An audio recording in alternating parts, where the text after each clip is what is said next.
Have you ever been editing inside Adobe Premiere Pro and used the scene edit detection to analyze a giant clip to hopefully cut up into tiny little clips so you can actually start editing them? And nothing happens? Well, today I'm going to show you how to fix that, and it's a lot easier than you might think.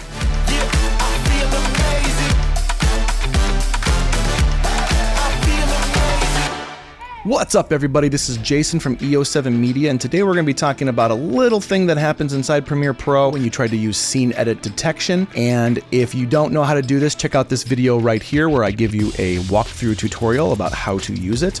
Sometimes when you use scene edit detection, and you use this on one big video trying to cut it up, you can right-click, go to scene edit detection, and what I suggest is apply a cut at each detected cut point. It'll analyze.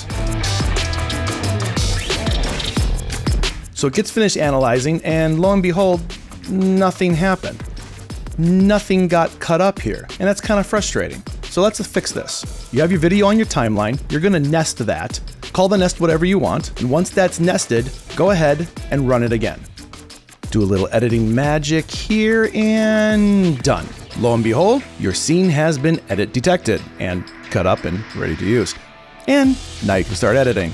Here's a quick little bonus tip in case you didn't know. You can use the up and down keys on your keyboard, and up goes back each cut and down goes forward to each cut. I hope this helps. Guys, remember, be better, do something awesome today.